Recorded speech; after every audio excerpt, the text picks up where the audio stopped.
नमो अरिहन्ताणं नमो सिद्धाणं नमो आयर्याणं नमो उपाध्यायाणं नमो लोये सौवसामूणम्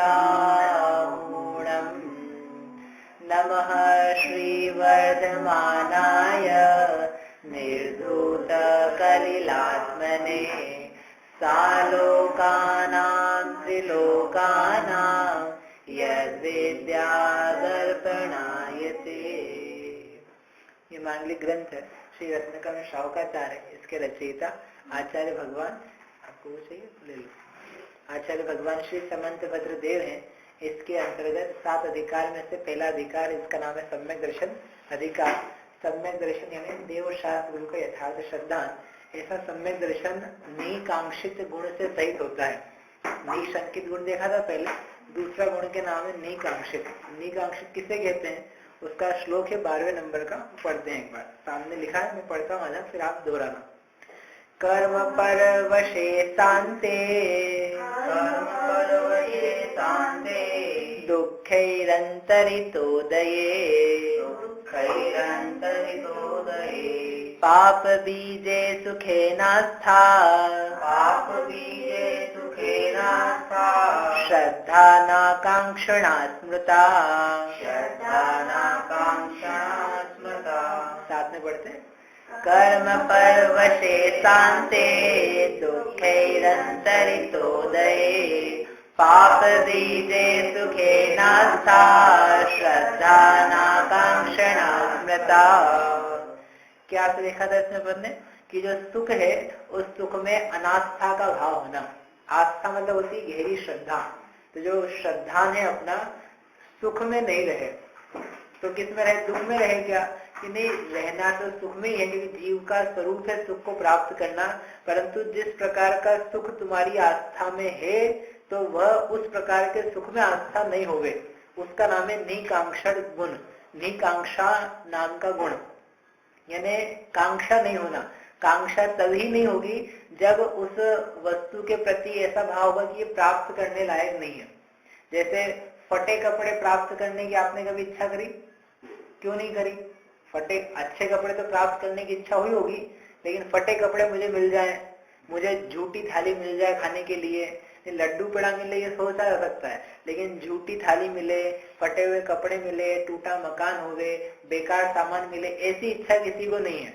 यानी जिन पदार्थों को यह जीव हितकारी नहीं मानता है, इष्ट नहीं मानता है, उनकी इच्छा नहीं करता है, उनमें क्या है भाव, अनास्था का। ऐसे आचार्य कह रहे कि जिनमें तुम्हारी आस्था है वास्तव में वे भी अनास्था के विषय हैं। जो सुख तुम चाहते हो, जो सुख तुमने समझ रखा है और जिसकी इच्छा करते हो, फिर वह वास्तव में सुख रूप नहीं है। इसलिए उस सुख में अनास्था करो, यानी उसकी इच्छा नहीं करो। तो इच्छा, हम ऐसे बोलेंगे कि इच्छा नहीं करो तो ऐसा नहीं होगा कि इच्छा नहीं करेंगे। वो ये बताना चाहते हैं आचार्य साहब ने कि कारण क्या है। कारण ये है कि वह सुख वास्तव में सुख रूप नहीं है, इसलिए उसमें सुख की बुद्धि करना ठीक नहीं है। क्योंकि यदि जो दुख है उसमें सुख की बुद्धि करी जाएगी तो ये तो विपरीत बात है। जो दुख है वास्तव में उसको यदि चाहा जाए किस रूप में, सुख के रूप में, इसका मतलब आपकी बुद्धि ठीक नहीं है, बुद्धि सम्यक नहीं है। और सम्यक नहीं तो सम्यक दर्शन कैसे होगा, वो तो मिथ्या दर्शन होगा। दुख को भी सुख मान करके इच्छा जाए तो इसका मतलब मिथ्या दर्शन मौजूद है। और जबकि सम्यक दृष्टि कैसा है, मिथ्या दर्शन से मुक्त है, इसलिए उसके निकांक्षित नाम का गुण अवश्य होना चाहिए। तो अब पैदा कैसे हो या होता कैसे वास्तव में, उसका स्वरूप क्या है? तो आचार्य कह रहे हैं कि यह जो सुख है वास्तव में किस प्रकार का, उसका स्वरूप आपके सामने रख देते हैं। आप विचार करोगे तो आपको समझ में आ जाएगा कि यह तो कैसा है, अनाकांक्षा जैसा है, इसकी इच्छा करना ठीक नहीं है। तो पहला अपन ने कल देखा था कि यह कैसा है, कर्म परवशे। यह जो सुख प्राप्त होता है, जिसको हम सुख कहते हैं संसार में, वह पहले नंबर की बात है कि कर्म से पराधीन है। बिना इष्ट कर्म के उदय हुए बिना वह वस्तु, वह सामग्री, वह अनुकूलता प्राप्त नहीं होती है।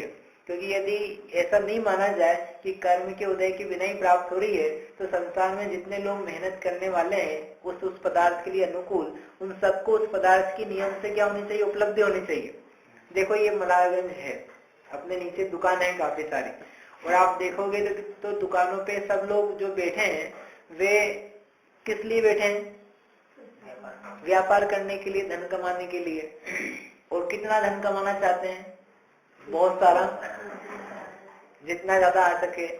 तो जितना ज्यादा वे चाह रहे हैं, क्या प्रत्येक व्यक्ति को उतने ही धन की प्राप्ति हो रही है? जबकि सभी अपन देखें तो सभी समय से लगभग 9-10 बजे दुकानें खोल लेते हैं और सभी समय से 9-10 बजे रात को दुकान बंद करते हैं।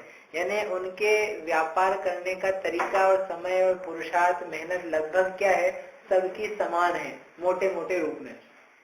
लेकिन फिर भी उनको जो उपलब्धियां हो रही है वे उस रूप में समान नहीं है, सबकी अलग अलग है। कारण क्या है इसका? इसका मतलब ऐसा करने पर भी जो इनमें अंतर पड़ रहा है, इसके पीछे कोई एक और फैक्टर काम करता है और वो उस फैक्टर का नाम है कर्म, अदृष्ट, भाग्य। और जैसा भाग्य होता है उसके अनुसार उनकी देवी चलती है, पुरुषार्थ भी होता है, वो वैसा वैसा उनको फल प्राप्त होता है। यानी जिस सुख को या जिस धन को चाह रहे थे, उस धन की प्राप्ति मेरे हाथ के अधीन नहीं है अकेले, वह कर्म से पराधीन है। तो जब वह मेरे हाथ की बात नहीं, तो उस सुख को प्राप्त करके मैं सुखी कितना हो जाऊंगा, यानी नहीं हो पाऊंगा। इसलिए ऐसा सुख जो दूसरे के अधीन है उसकी आकांक्षा करना कितना दुख भरा काम है। पराधीन होकर के सुख जाए, कोई मेरे पे आक्रमण करे, मुझे अपने अधीन बना ले, फिर मेरे भोजन पाने की चिंता कौन करेगा? वही व्यक्ति करेगा। अपन किसी के दास बन जाए, पहले दास परंपरा चलती थी ना, अपन या कोई व्यक्ति दास बन जाए तो क्या होगा? उसके भोजन पाने को उसको कमाना ही क्या? अब तो कमाने की जरूरत ही क्या? वो दास बन गया ना किसी का, तो जो मालिक है वो उसकी व्यवस्था कर देगा, ठीक है ना। मालिक व्यवस्था नहीं करेगा तो कौन करेगा? वो खुद तो कोई काम करने जाएगा नहीं बाजार में, तो घर में काम करेगा। कि भाई मालिक व्यवस्था करेगा, लेकिन तू सोच तो सही किस मूल्य पे व्यवस्था कर रहा है। तुम उसके अधीन हो और अधीन होकर सोच रहे हो कि अब मुझे अपनी कोई व्यवस्था नहीं करनी है, तो अब तुझे उसकी ही व्यवस्था करते जाना है। अब उसके अधीन हो तुम पूरा, किसके लिए? कि अपने को आप भोजन नहीं देखना पड़ेगा। कितनी बड़ी मूर्खता वाली बात हो गई है। तो ऐसे ही ये कर्म मुझे सुख देंगे तो अपन कर्म के अधीन हो जाओ कि भाई इसके लिए तुझे पूरा का पूरा कर्म में अपना डेवोट करना पड़ेगा, कर्म ही करते रहने पड़ेंगे। फिर कर्म तुझे नचाएंगे। क्या तुझे मंजूर है मात्र इसके लिए कि थोड़ी सी अनुकूलता हो तुझे दे दे? ठीक है क्या? ये तो समझ में आएगा कि ऐसा सुख वास्तव में इष्ट नहीं है, इसलिए ऐसे सुख में आकांक्षा करना सही बात नहीं है। यानी संसार में जितना भोग दिख रहा है, जितनी भोग सामग्री दिख रही है, phone, tablet, mobile, computer, laptop, PC, ये सब जो कुछ दिख रहा है, ये सब क्या है? कर्म के उदय के अधीन है। इनकी इच्छा करना कितना अनिष्टकारक है। यानी हम कर्म चाह रहे हैं, उसके अधीन होना चाह रहे हैं, और फिर वैसा काम करना पड़ेगा उसके लिए, जबकि हम चाहते हैं कुछ काम नहीं करना पड़े। इसलिए ऐसा कर्म से पराधीन जो सुख है उसकी इच्छा नहीं करो, उसमें क्या करो? अनास्था करो। फिर भी कोई व्यक्ति कहता है कि होता हो तो हो, कम से कम अपने को मिल तो जाता है ना। भले अपने को अंग्रेजों ने राज्य किया, शासन किया, लेकिन अपन उस वक्त मजे में तो थे ना। यदि अंग्रेज यहाँ पर रेलगाड़ियां बना के नहीं जाते तो लोग ये कहते हैं कि किसी भारत सरकार में दम नहीं था कि इतनी रेलगाड़ियां बन जाती। तो इसलिए भले अपन पराधीन थे उस समय, कम से कम सुखी तो थे। इतनी प्रगति हो गई अपने देश में, इतनी प्रगति तो अभी भी नहीं हो रही है। तो पराधीनता ही सही, कोई बात नहीं, कर्म की पराधीनता होगी तो होगी, लेकिन हमको सुख तो मिलेगा ना। हम किसी गुलाम रहेंगे तो क्या हुआ? सुख तो मिलेगा ना। एक स्त्री है, उसका विवाह हो जाए तो बोले मैं पति के अधीन रहूं, कोई बात नहीं, लेकिन कम से कम कोई काम तो दूसरा नहीं करना पड़ेगा ना, आनंद में तो रहेंगे ना। इसलिए अपन तो चलो पराधीन होगा तो कोई दिक्कत नहीं। तो आचार्य कहते हैं कि सुनो, इतना ही नहीं है कि वह कर्म के अधीन है, वह शांत है। कैसा है वह सुख? शांत है। शांत यानी अंत सहित है। ऐसा नहीं कि बस चलता रहेगा। तुम इस भरोसे में मत रहना कि कर्म के पराधीन हो गए तो हमेशा तुम्हारी देख रेख करता रहेगा कि हे कर्म हम तुम्हारे अधीन आ गए हैं, हम वैसा वैसे ही करेंगे जैसा जैसा तुम कहोगे, तो तुमको सब अच्छा अच्छा ही करेगा। वह सुख जो है वह अंत सहित है। उसका नियम से क्या हो जाएगा? अंत हो जाएगा। क्यों अंत हो जाएगा? तो इसका रीजन दिया प्रवचन सारजी में, जो सपरम बाधा सहितम 76 नंबर की गाथा है। उन्होंने कहा यह अंत हो जाता है। क्यों अंत होता है? क्योंकि जो सुख मिल रहा है वह साता के उदय से प्राप्त हो रहा है, साता वेदनी नाम का कर्म। और साता वेदनी नाम के कर्म को असाता वेदनी नाम के कर्म का उदय उखाड़ के फेंक देता है, बाहर भगा देता है, उससे वह गिर जाता है। प्रच्युतवान ऐसा वर्ड दिया। साता वेदनी का उदय असाता वेदनी के द्वारा गिरा दिया जाता है। और जब असाता वेदनी का उदय चालू हो जाता है तो क्या प्राप्त होगा? तो दुख प्राप्त होगा। साता वेदनी नहीं रहेगी तो सुख का निमित्त नहीं मिलेगा। कोई साता असाता सुख दुख नहीं देते हैं, लेकिन उनका उदय आता है तो जीवन में उस प्रकार की फीलिंग्स पैदा होती है। तो जब असाता वेदनी का उदय चालू हुआ तो क्या हो जाएगा? दुखी हो जाओगे। यानी ये जो साता वेदनी के उदय है ना, ये लगातार नहीं चलेंगे, ये ध्यान रखना। इसका कुछ समय रहता है। हाँ, टाइम रहेगा। आप स्वयं ही देख लो, आप गाड़ी चला रहे हो, आपको कैसा लग रहा है? अच्छा लग रहा है। इतने में अचानक क्या हुआ? सामने से एक तेजी से गाड़ी आपके सामने आ गई, तो आप क्या हो गए? एकदम डर गए। तो डर गए तो आपको उस समय अच्छा लगा कि बुरा लगा? तो वो जो अच्छा लगता रहा था, मतलब 5 मिनट के लिए आप गाड़ी चला रहे थे, अच्छा लग रहा था, फील हो रहा था, अब वो जैसे ही सामने से कोई आया तो भय हुआ, भय होकर के दुखी हो गए। हाँ, ये कब बदल जाए? ये कभी भी आ सकते हैं। ये बैठे बैठे आपका पेट दर्द हो सकता है, नहीं होगा? नहीं हो सकता है भाई। रोग कोई बोल के आता है कि अपन दिन भर से देख रहे थे कि ठीक था और शाम को एकदम बहुत सर्दी खांसी जुकाम चालू हो गए। तो दिन भर क्या चल रही थी? समझ लो लगभग साता चल रही थी और अचानक ही अब क्या चालू हो गया? असाता। मतलब आपको बोल के नहीं आएगा कि देखो साता जाने वाली है, साता आने वाली। ऐसा नहीं होता है। ये तो अपन ने लंबा कह लिया। मतलब कोई ऐसा भी नहीं होता कि दिन भर 4 घंटे साता वेदनी और फिर बीच में आ गया साता। इसका यदि आप वास्तव में देखोगे ना तो ये मिलेगा कि अंतर मुहूर्त, मतलब हर पल 2 पल के बीच में साता साता साता साता चेंज होती जा रही है। उसका अंत हो रहा है, सुख का अंत होता जा रहा है। भोजन करने बैठे, एक ग्रास लिया, अच्छा लगा, ये साता हुई, और फिर दूसरी वस्तु खाई तो बेकार स्वाद निकला उसका, तो वह साता चालू हो गई। तो वह जो सुख आप कह रहे हो, जिस सुख का सुख चाह रहे हो कि भले पराधीन हो, वो कह रहे हैं कि ये तो शांत है, इसका अंत है, ये शाश्वत नहीं चलने वाला है। शाश्वत मतलब ऐसा भी नहीं कि तुम्हारी लाइफ लॉन्ग चलेगा। एक भी व्यक्ति, मनुष्य या देव या नारकी या तिर्यंच ऐसा नहीं है इस संसार में जिसको निरंतर सुख सुख सुख सुख सुख सुख ही दिन रात चलते हो। भले 100 साल जिए कि 50 साल जिए कि 10 साल जिए, ऐसा एक भी व्यक्ति नहीं है, ऐसा एक भी प्राणी नहीं है संसार में। देवता तक भी नहीं है ऐसे कि जिनको कैसा हो निरंतर सुख ही सुख चले। उनको नियम से दुखी होना पड़ता है, क्योंकि उसका नेचर है। साता वेदनी की एक मर्यादा है, लिमिट है। उसके बाद असाता वेदनी जोर मारते ही है। असाता वेदनी का नंबर लगेगा ही। भारत पाकिस्तान के मैच होगा, भारत भारत ही जीतेगा। दोनों के दाव लगते हैं। दाव मतलब दोनों का बल जोड़ी होती है, तो कभी कोई भारत जीतती है, पाकिस्तान जीतती। ऐसे साता असाता है, कभी साता का उदय रहेगा, कभी असाता रहेगा। समझ में ही बात? ऐसा है, अंत हो जाता है। और अंत भी ऐसा नहीं है कि निश्चित समय पे होगा, वो कभी भी हो जाता है। ये जितने सारे भोग हैं ये क्षण भंगुर हैं, ये बोल बोल करके नष्ट नहीं होने वाले हैं। अपनी आंखें हैं, ये आंखें पहले बिना चश्मे के काम करती थी, फिर कब चश्मा लग गया, बोल के लगा अपने को, अचानक कब पता नहीं करते करते चश्मा लग जाता है, और धीरे धीरे मालूम पड़ा आंखें भी नष्ट हो जाती है, हाथ पैर वगैरह नष्ट होते चले जाते हैं। शरीर में कौन सा रोग पनप रहा है ये कौन कह सकता है? पता ही नहीं लगता है। कब अपने इष्ट का वियोग हो जाएगा, कब अपने आस पड़ोस में रहने वाले मित्र का, परिवार वाले का, माता पिता भाई बहन पुत्र पुत्री, इनका कब वियोग हो जाएगा आप बता सकते हो? यानी हमारा परिवार है, हम 4 लोग हैं, 4 के 3 कब रह जाओगे? इसको बोलते क्षण भंगुरता। होगे कि नहीं होगे ये बता दो। चलो 4 के 3 होंगे कि नहीं, ये तो निश्चित है ना। तो आप बता सकते हो कब होगे? नहीं, कभी भी हो सकता है ऐसा। मतलब यानी इसमें क्षणभंगुरता कितनी है? जैसे इंद्रधनुष बना हुआ है तो नष्ट होगा कि नहीं नष्ट होगा, कब हो जाएगा बता सकते हो? अरे आप अंदर से बाहर बुलाने जाओ किसी को कि चलो देख लो देख लो, इतने में तो गायब, खत्म ही हो गया। होता है ना ऐसा? ऐसे ही भोग है। ऐसे ही इंद्रिय के विषय है। ये धन संपत्ति वैभव है, ये प्राप्त हुई है कर्म की अधीनता से, और अधीनता के साथ में इनका अंत है, और अंत भी क्षण भंगुरता लिए हुए है, इंद्रधनुष के जाल के समान है, कभी भी हो सकती है।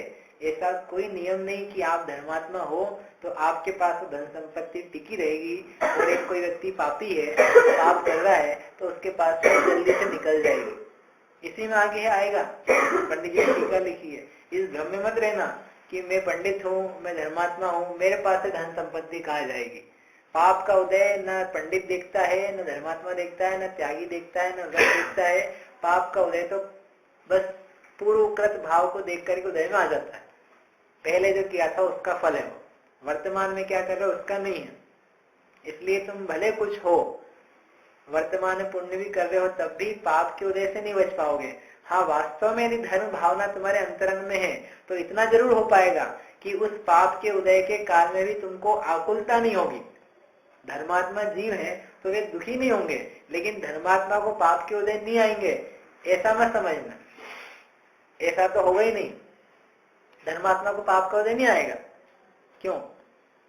अरे इतने बड़े बड़े धर्मात्मा हुए हैं, कितने बड़े बड़े कि उसी भाव में मोक्ष जाने वाले, उससे बड़ा धर्मात्मा कौन होगा? मुनिराज, निर्ग्रंथ दिगंबर, उनको भी पाप के उदय आते हैं। तो जब पाप के उदय आ गए तो कितने दुखी वो सोच रहे होंगे, बेकार में मुनि बना, इससे तो घर में ही अच्छे थे, कम से कम कोई जला तो नहीं रहा था, कोई काट तो नहीं रहा था, कोई खा तो नहीं रहा था। हम तो सोच रहे थे मुनि बनेंगे तो सब 56 भोग मिलेंगे हार में, सब लोग पैर दबाएंगे, भैया वृत्ति होगी, बढ़िया वाह वाह होगा, और यहाँ तो उल्टे सिर मुंडाते से ही ओले पड़ गए कि दीक्षा ली और दीक्षा लेके हमको जलाने के लिए आ गए, ये क्या बात है, ये ठीक नहीं है। तो कहते कि नहीं, ऐसा नहीं। धर्म भावना हो, धर्मात्मा हो तो वह पाप के उदय से भय नहीं खाता। वह तो इस बात में अपने आप को सबल बनाता है कि मुझे पाप का उदय हो चाहे पुण्य का उदय हो, ये सारे उदयों से मुझे सुख दुख नहीं है, मेरी आत्मा से मुझे सुख दुख है। आत्मा में शुद्ध भाव पैदा हो गए तो सुखी, और नहीं हो तो वैसे हम दुखी हैं। वस्तुएं क्या करेगी, समझ में आया? तो ये भोग तो सबके लिए ऐसे ही है, जो इंद्रिय के विषय है, अनुकूलता है, ये सबके लिए क्षण भंगुरता को ही लिए हुए हैं। इसलिए चाहे देह हो चाहे दानव हो, अनित्य भावना पड़ी ना पहले अपन ने, अनित्य भावना में सब है कि यह देह भी छूटना निश्चित है, और देह के अलावा जितने सारे संयोग है प्राप्त हुए हैं वे सब कब काल की काली घटा प्रत्येक क्षण मंडरा रही, अंजुलि जल सम जवानी क्षीण होती जा रही, क्षीण ही हो रही है। जैसे एक दूसरा एग्जाम्पल दिया अन्य भावना में कि पानी की बूंद है, ओस की बूंद क्या होती है, छिन छिन गलती है। ओस कब होती है, सुबह सुबह दिखती है ना ओस, तो अब क्या होगी, वह बढ़ेगी क्या? जितनी ओस से अब सूरज की किरणें आती जा रही है तो पल पल पल पल पल वो सूखती सूखती सूखती पूरी सूख जाती। ऐसे ये भोग और ये आयु वगैरह क्षीण होते जा रहे हैं, ये टिके हुए नहीं है, ये अपने नष्ट होते चले जा रहे हैं। आचार्य ने कहा कि ये आयु और ये भोग, ये अनुकूलता तुम्हारी टिकी हुई है, चली गई है, इसमें आश्चर्य नहीं है। ये टिकी हुई है, इसमें आश्चर्य है। ये आपके पास अभी तक टिकी हुई है, ये आश्चर्य की बात है। जैसे पानी का बुलबुला है, मिट जाए तो उसमें आश्चर्य होता है क्या? कि व्यक्ति ये देखता रहता है अभी तक नहीं मिटा, ये अभी खड़ा था, मतलब ये बना बुलबुला पानी में और अभी भी नहीं गया, अभी भी नहीं गया, अभी भी नहीं गया, मतलब ये 5 सेकंड तक बना रहा। इसके बने रहने में आश्चर्य है कि इसके मिट जाने में आश्चर्य है? मिट जाने में कि बने रहने में? मिटेगा तो सही ना हो। तो मिटेगा तो ये तो नेचुरल है, वो अभी तक मिटा कैसे नहीं? ऐसे ये भोग वगैरह तुम्हारे जो है कर्म के उदय वाले, ये तक मिटे कैसे नहीं? ये आश्चर्य है, ये तो मिटने वाले हैं। आई बात समझ में? तो जब इस प्रकार के अंत सहित वाले हैं और क्षण भंगुर नेचर वाले हैं, ऐसे सुख में भी यदि आस्था करे, इसका मतलब कि बुद्धि बराबर नहीं चल रही है। ऐसे सुख में कैसे अच्छी मान्यता कर सकता है? फिर भी व्यक्ति कहता है कि नहीं, हमको अंत सहित है, कोई बात नहीं, कम से कम जब तक अंत नहीं है तब तक तो मजा है। ठीक है, मोबाइल आया है, जब चला जाएगा तब चला जाएगा, जब तक मेरे पास है तब तक तो मजा है ना, तब तक तो ठीक है। ठीक है, आंखें जब खराब होगी तब होगी, लेकिन जब तक है तब तक तो देखने दो। उसके पहले ही आप हमको डरा रहे हो। जब संपत्ति चली जाएगी तो चली जाएगी, जब तक है तब तक तो उसको भोग लें, जब तक यौवन है तब तक तो भोग लें। तो कहते हैं कि सुनो और कैसा है, तीसरा विशेषण दिया उसके लिए, दुखे ही अंतरिक्त उदये, ये दुखों से व्याप्त है। जो सुख है, जो अंत सहित है, तो जब सुख चल रहा है उसके साथ में दुख से मिश्रित है, वह कंटिन्यूअसली सुख रूप ही नहीं रहेगा, उसमें दुख का मिश्रण बीच बीच में चलता ही रहेगा, उसमें दुख निश्चित रूप से आएगा। एक भी भोग आप बता दो जिसको अपन निराकुल होकर के लगातार भोग लेते हैं, एक भोग बताओ आप जिसको आपने बिना दुख के भोग लिया हो। जैसे खाना पीना, घूमना फिरना, टीवी देखना, फोन में बातें करना, लिखना, प्रशंसा प्राप्त करना, ये सब भोग है, यौवन आदि। तो इन भोगों में से किस भोग को अपन ने बिना दुख के भोग लिया? चलो सिंपल सा एग्जाम्पल देखते हैं। आपसे भोजन करते हो आप रोज? सभी करते हैं मतलब। तो जब भोजन कर रहा तो भोजन करते समय अच्छा लगता है, तो वो जो भोजन करने का 10, 15, 20 मिनट का समय है, उस 20 मिनट में लगातार आपने किस दिन बिना दुख के भोजन करा, ये मुझे विचार करके बताओ। भोजन कर रहा ना, आज किया तो 15 मिनट किया, तो उस 15 मिनट के दौरान आपको कुछ भी दुख नहीं हुआ, बस अच्छा ही अच्छा लगा, ऐसा कौन सा दिन आया वो मुझे बताओ। आज ही आया क्या कि रोज ही आता है आपके लिए? बोले हमको रोज ही अच्छा रहता है। तो वो दुख फील नहीं होता है। हाँ, वो दुख आता भी होगा तो फील नहीं होता है कि कुछ नहीं, अरे अपन भोजन करते हैं ना, भोजन करते करते ही जब अपनी थाली में अपन ने एक ग्लास उठा के मुख में रखा है, और मुख में रखने के बाद यदि थाली में 2 सब्जी है तो एक सब्जी से हाथ दूसरी सब्जी में गया है, तो ये जो दूसरी में क्यों गया है? क्योंकि इसको खाते खाते खाते हम बोर हो गए हैं, अभी अच्छा नहीं लग रहा है, अब इसमें क्या है दूसरे में, ये खाया जाए। हुआ ऐसा कभी कि नहीं?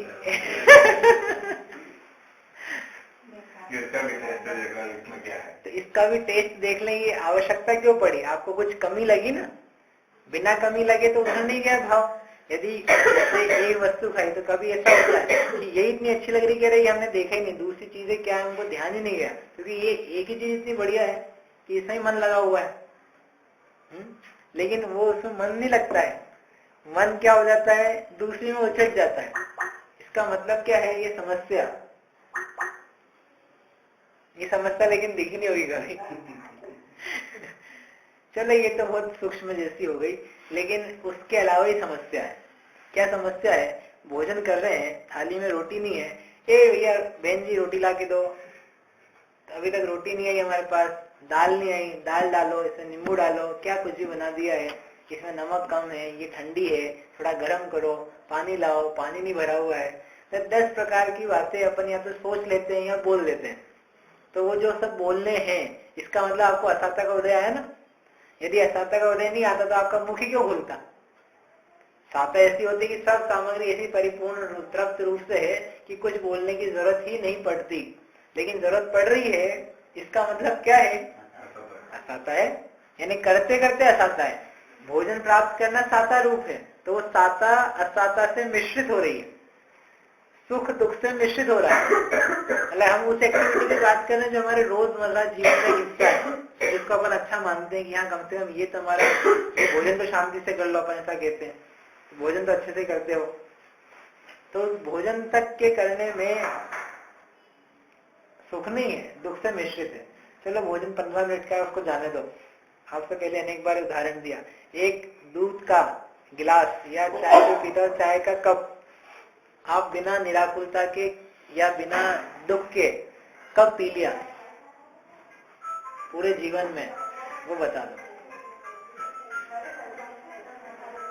5 बोतल 2 मिनट में पिया जाता है ना, वही कब पी लिया कि नहीं? पिया तब पहला सिप पी देना तब अच्छा लगता है, और दूसरा सिप तब तक तो फिर बिस्कुट चाहिए, किसी को बात करनी है, किसी को फोन चाहिए, किसी को पेपर चाहिए, मतलब वो चाय का सुख तो गया साइड में, दूसरा दुख पैदा हो गया। अकेली चाय पी कभी कि नहीं? किसी से बात करने वाला, कोई पेपर, कोई मैगजीन, कोई टीवी, कोई और दूसरा साधन, ये दूसरा क्यों चाहिए?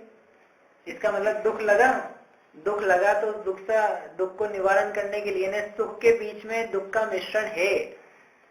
एक इच्छा के साथ में दूसरी इच्छा आई है, एक इच्छा की पूर्ति होकर दूसरी इच्छा आ रही है, इसका मतलब ये दुख का मिश्रण हो गया, मिक्स हो गया।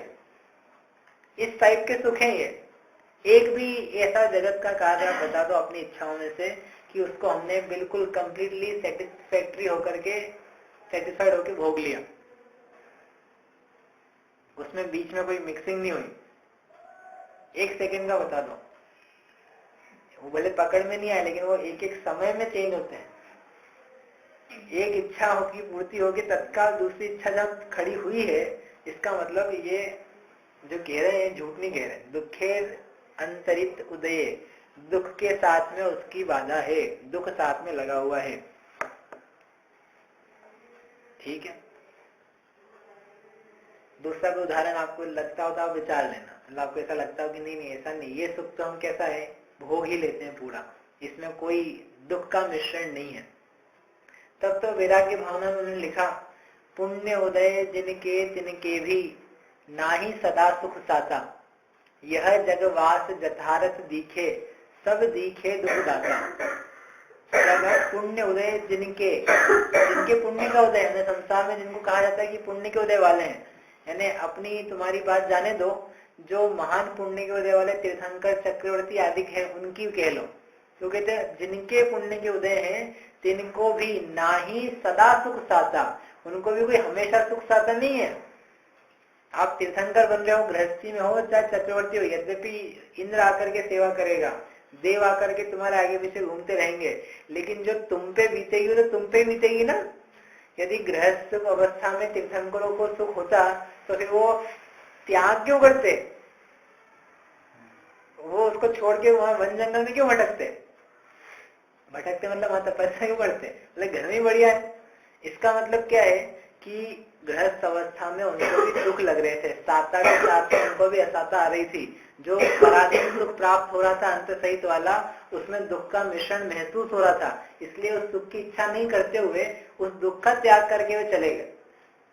उन्होंने सुख का त्याग नहीं किया, उन्होंने देख लिया ये वास्तव में दुख ही है, इसलिए त्याज्य है, इसमें इच्छा करना श्रेष्ठ नहीं है। इसको प्राप्त करने की इच्छा होगी तो हम दुख की इच्छा कर रहे हैं, ऐसी बात हो जाएगी। इसलिए वो क्या कह रहे हैं कि दुख के साथ में मिश्रित होने से यह दुख अनास्था का विषय है, इसमें आस्था करना ठीक नहीं है। जब इस प्रकार का है, कर्म से पराधीन, अंत सहित क्षण भंगुर, दुखों से व्याप्त, तो वह ठीक नहीं है। फिर भी कोई कहता है सब ठीक है, लेकिन जितना हम भोग रहे हैं हमको अच्छा तो लगता ही है, वैसे ही सही, अंत सहित सही, उसमें मिश्रण हो दुख का वो भी सही, लेकिन हमको तो यही चाहिए, ये अच्छा लगता है। तो आगे आचार्य अंतिम कहते हैं पाप बीजे। अब तुम इससे भी डरोगे तो हम कुछ नहीं कर सकते हैं। फिर कैसा है ये पाप बीजे, कि जितना तुम्हारा सुख है वो पाप का बीज है। जिस सुख को तुम सुख कह करके ग्रहण करना चाहते हो, वो कोई तुम्हें पुण्य और सुख नहीं दिला रहा है, वो क्या दिला रहा है? पाप दिला रहा है, पाप का बीज है। क्या बात कर रहे हो? पाप का बीज कैसे हो सकता है? जो हमारा सुख है उसमें पाप क्या लगता है? क्या पाप लगता है? बताओ नहीं का क्या पाप लगता होगा उसमें? भाई अपन घर में रहते हैं और अच्छे घर में रह रहे हैं, बड़े घर में, तो ये अपन समझ लो सुख का भोग कर रहे हैं, तो इसमें क्या पाप है? घर में नहीं रहे क्या आप क्या चाहते हो? जंगल में पहुंच जाए? बताओ, घर में रह रहे अच्छे घर में, तो क्या पाप है इसमें? हमारे पास है बड़ा घर, तुम रहते हो उसमें, नहीं होता तो नहीं रहते, क्यों? पाप है क्या कुछ?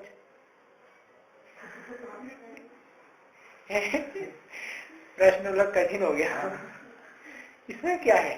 आप टीवी का पूछे तो हम बता सकते हैं, बाजार में खाने का पूछे तो बता सकते हैं कि बाजार में खाने में पाप है, टीवी देखने में पाप है।